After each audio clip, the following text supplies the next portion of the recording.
Any of you guys who watch me on any kind of a regular basis know that I believe that the very best film of 2023 so far is Spider-Man Across the Spider-Verse, and it's got the numbers to back it up. I mean, as a critic rating, 96% critic rating out of 337 reviews, but even more importantly is the audience rating, which has a 95% audience rating.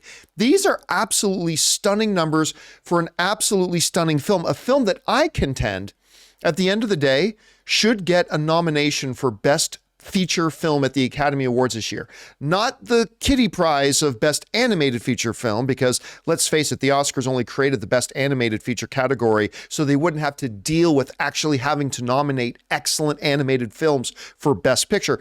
But Spider-Man Across the Spider-Verse should absolutely get a nomination for Best Picture. That being said, there's a new report that has come out that talks about extremely brutal working conditions for the visual effects and animation artists working on Spider-Man Across the Spider-Verse. Now, we all remember not long ago, there was a lot of talk and reports about how difficult it was to work on Marvel visual effects for creative artists. And we said at the time, listen, guys, this isn't just a Marvel thing. It's just that Marvel is the biggest provider of high-profile visual effects work out there right now. But this is a problem across the whole industry. And now it looks like it's actually affecting Sony as well with their production of the film. Now, you got to remember, the first Spider-Man Into the Spider-Verse only made about $384 million, so it wasn't a huge blockbuster. So you got to keep costs in check. The reported production budget of Across the Spider-Verse is $100 million, and that created some pretty brutal working conditions. This comes to us from folks over at Screen Rant. I want to read this a little bit at length because there's a lot in here to get through and a lot to kind of wrap our heads around. But it said this: a damning new report about Spider-Man Across the Spider-Verse reveals that 100 artists quit the movie due to brutal working conditions. Spider-Man Across the Spider-Verse is currently a massive success, grossing $503.4 million so far at the box office worldwide at the time of writing. The movie's been praised for its animation and impressive visuals. Now, a report from Vulture reveals that 100 artists quit working on Spider-Man Across the Spider-Verse due to negative working conditions. Some of this included last-minute changes that resulted in many artists' work being scrapped from the final movie. One artist, who used the pseudonym Steven, had this to say about the working conditions. So this is what one of the actual artists said. They said this: over 100 people left the project because they couldn't take it anymore. But a lot stayed on just so they could make sure their work survived until the end, because if it gets changed, it's no longer yours. I know people who were on the project for over a year who left, and now they have little to show for it because everything was changed. They went through the hell of the production and then got none of the work coming out on the other side. Now, one of the other big things that they mentioned in this article was the fact that coming down to crunch, a lot of the artists had to work for 11 hours a day. It actually puts it this way. They said this: 4 sources who worked on Spider-Man Across the Spider-Verse say that animators were hired in 2021 but had to wait 3 to 6 months while the movie was in layout stage. This caused a time crunch that meant many animators had to work 11 hours a day, 7 days a week. These conditions lasted more than a year, as some work for Spider-Man Across the Spider-Verse required 5 revisions for the rendering's final stage. Sources also claim that every scene of the 140-minute movie had to be personally approved by writer and producer Phil Lord. I want to go back to that one thing about working 11 hours a day, 7 days a week. Because maybe in some people's minds, you hear that number and you think, oh, that's not that big of a deal. But when you do the math, that's a 77-hour work week. Most people work 40-hour work weeks, right? And understandably, at the end of a 40-hour work week, a lot of people are exhausted and tired and they're looking forward to the weekend. Well, now imagine that 40-hour work week and now adding another 37 hours on top of that under one of the most high-pressure, intense, deadline-driven kind of industries that you can possibly involved in, where your brain is going at 1,000,000 miles an hour because you're part of a creative endeavor.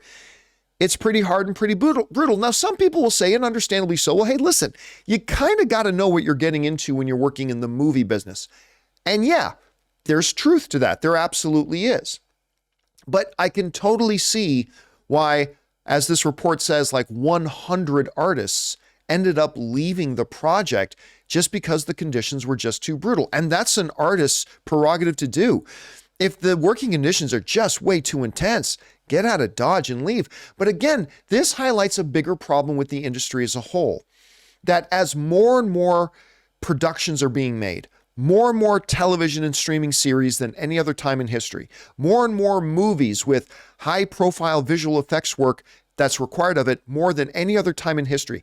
As this continues to get higher and higher and higher and higher, the work crunch on those artists, those animators, those visual effects artists is getting higher and higher, more and more stressful, taking more and more hours, leaving them less and less of a life and causing more and more undue pressure and stress in their lives. This is a systemic problem in the industry that needs to be addressed. And it ain't just Marvel, and it ain't just Sony, and it ain't just Netflix.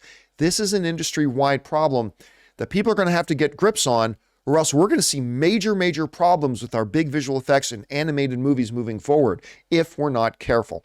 We want to thank a sponsor of this video, Mint Mobile. From the gas pump to the grocery store, your utility bills and favorite streaming services, inflation is everywhere. Seriously, make it stop. Thankfully, there's one company out there that's giving you a much needed break. It's Mint Mobile. As the first company to sell premium wireless service online only, Mint Mobile lets you order from home and save a ton with phone plans starting at just $15 a month. You guys know that ever since I switched to Mint Mobile, I've been saving almost 70% a month over my old phone plan. For people looking for extra savings this year, Mint Mobile offers premium wireless for just $15 a month. By going online only and eliminating the traditional cost of retail, Mint Mobile passes the significant savings on to you. All of their plans come with unlimited talk and text plus high-speed data delivered on the nation's largest 5G network. Use your own phone with any Mint Mobile plan and keep your same phone number along with all your existing contacts. Switch to Mint Mobile and get premium wireless service starting at just $15 a month. To get your new wireless plan for just $15 a month and get the plan shipped to your door for free, go to mintmobile.com/Campea. That's mintmobile.com/Campea. Cut your wireless bill to $15 a month at mintmobile.com/Campea. Anyway, guys, the question is for you.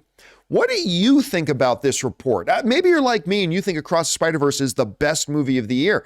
Does this report that over 100 artists had to actually quit and leave the project affect your enjoyment of it? Maybe it does, maybe it doesn't, maybe the behind-the-scenes drama doesn't impact it one way or the other.